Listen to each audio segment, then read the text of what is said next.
Good morning students, मैं हूं अनन्या स्वराज और इस वीडियो में मैं लेकर आई हूं आप लोगों के लिए क्रीमी लेयर।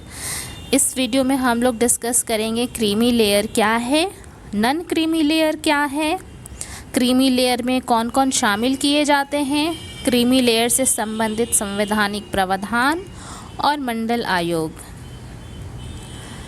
तो चलिए शुरू करते हैं। क्रीमी लेयर क्या है? क्रीमी लेयर का शाब्दिक अर्थ होता है मलाईदार तबका। इस लेयर के माध्यम से अन्य पिछड़ा वर्ग में आने वाली जातियों का आर्थिक आधार पर बंटवारा किया जाता है, अर्थात जो व्यक्ति इस लेयर के अंतर्गत आते हैं उनको सरकारी नौकरियों और शिक्षण संस्थानों में ओबीसी कैटेगरी में आरक्षण का लाभ नहीं दिया जाता है। क्रीमी लेयर के माध्यम से अन्य पिछड़ा वर्ग यानी ओबीसी के लोगों को आर्थिक आधार पर चिन्हित किया जाता है। इसकी शुरुआत 1993 में हुई थी। वर्तमान में जिन परिवारों की वार्षिक आय 8 लाख से अधिक है उनको सरकारी नौकरियों में और शिक्षण संस्थानों में आरक्षण नहीं दिया जाता है, अर्थात यह लोग क्रीमी लेयर में आते हैं। सरकारी नौकरियों और शिक्षण संस्थानों में ओबीसी के लिए 27% आरक्षण है, लेकिन अगर किसी ओबीसी परिवार की वार्षिक आय 8 लाख से अधिक है तो उस परिवार के किसी लड़के या लड़की को आरक्षण का लाभ नहीं मिलेगा, अर्थात उसको गैर आरक्षित सीट से नौकरी या दाखिला लेना होगा। 1993 में जब इसकी शुरुआत की गई थी तो उस समय 1 लाख प्रति वर्ष की आय वाले लोग इसमें शामिल किए गए थे।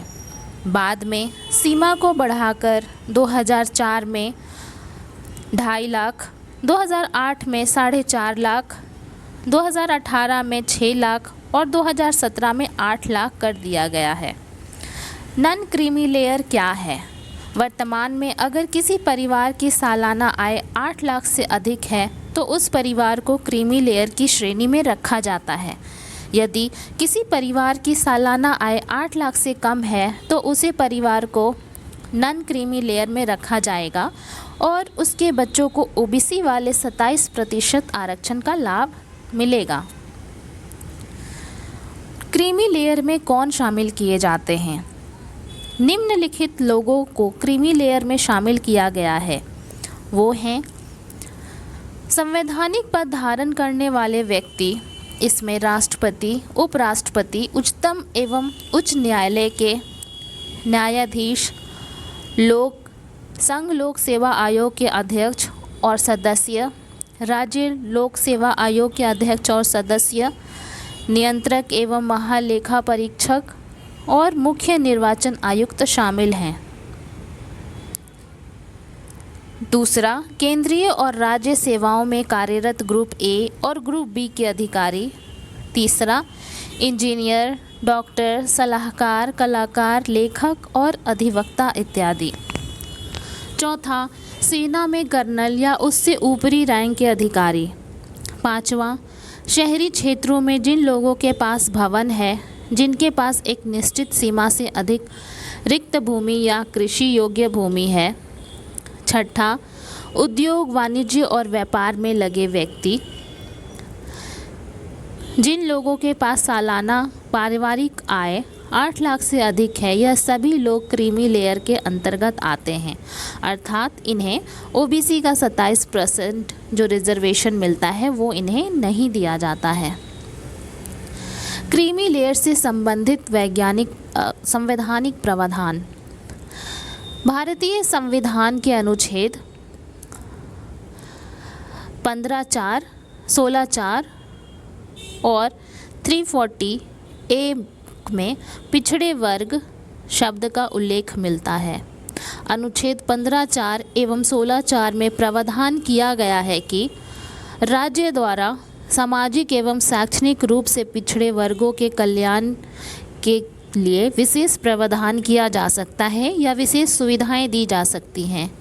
अनुच्छेद 16 के अंतर्गत राज्य के अधीन किसी पद पर नियुक्ति से संबंधित विषयों में अवसर की समानता की बात की गई है, लेकिन इसके कुछ अपवाद भी हैं।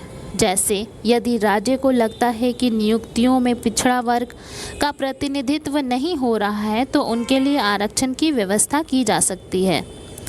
मंडल आयोग 1992 में मंडल आयोग ने अनुच्छेद 16(4) के माध्यम से पिछड़ा वर्ग के लिए आरक्षण का प्रावधान किया था, जिसका परीक्षण उच्चतम न्यायालय द्वारा भी किया गया था, लेकिन उच्चतम न्यायालय ने सवर्णों के लिए 10% आरक्षण की मांग को खारिज कर दिया था। हालांकि 2019 में इसे अब मान लिया गया है। तो ये था क्रीमी लेयर और क्रीमी लेयर से संबंधित तथ्य। अगर यह वीडियो आपको अच्छा लगा तो प्लीज़ इसको लाइक करिए, इस चैनल को सब्सक्राइब करिए और इस वीडियो को शेयर करिए। मैं हूँ अनन्या स्वराज। इस वीडियो को देखने के लिए आप सभी लोगों का बहुत बहुत धन्यवाद।